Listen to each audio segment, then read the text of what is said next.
Bonjour à tous et bienvenue.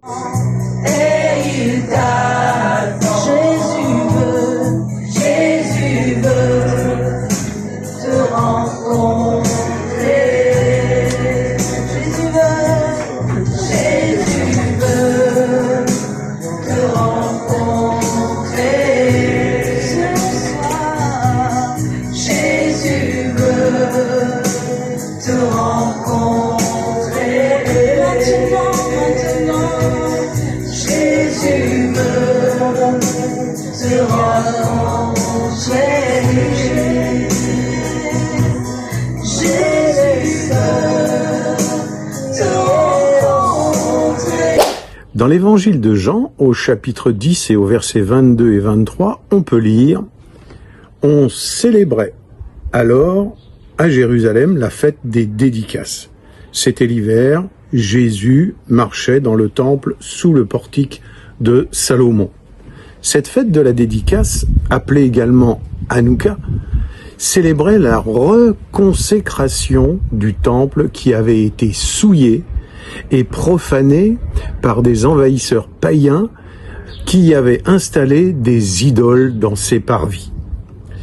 Ce n'est pas une fête ordonnée par Dieu, mais elle est symbolique car elle évoque la lumière de Dieu qui guide son peuple à travers les ténèbres de la nuit avec la promesse de la joie du matin. Le peuple hébreu, après la profanation du temple, avait expulsé les envahisseurs et ensuite nettoyé les parvis, réparé, restauré et rallumé le chandelier. Cette fête doit nous rappeler, pour nous chrétiens, une chose importante. 1 Corinthiens au chapitre 3 et verset 16 nous dit que nous sommes le temple de Dieu et que l'Esprit de Dieu habite en nous. Chacun d'entre nous,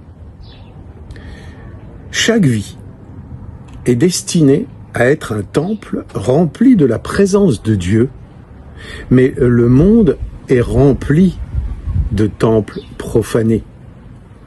Sans cette présence de Dieu, sans le pardon, sans l'acceptation de la croix, nous devenons des temples profanés, souillés, ténébreux, pleins d'idoles.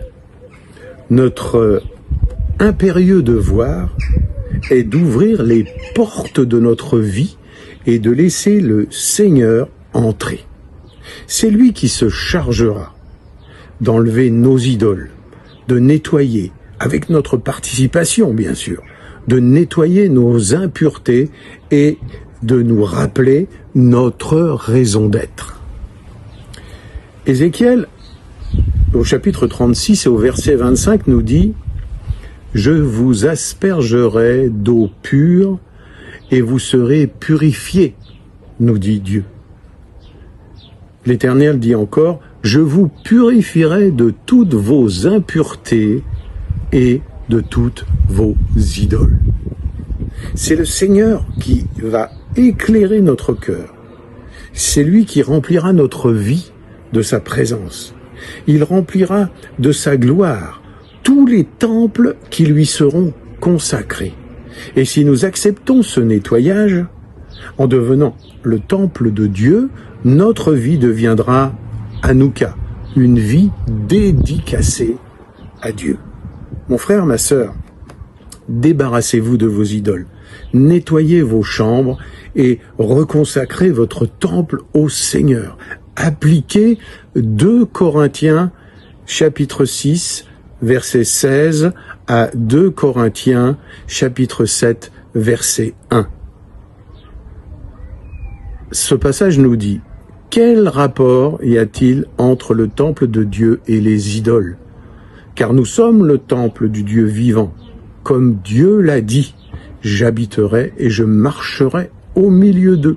Je serai leur Dieu et ils seront mon peuple. C'est pourquoi sortez du milieu d'eux et séparez-vous, dit le Seigneur. Ne touchez pas à ce qui est impur. Et je vous accueillerai. Je serai pour vous un père, et vous serez pour moi des fils et des filles, dit le Seigneur Tout-Puissant. Ayez donc de telles promesses, bien-aimés.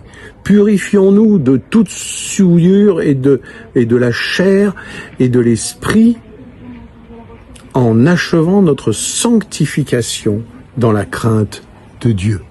Amen. À bientôt.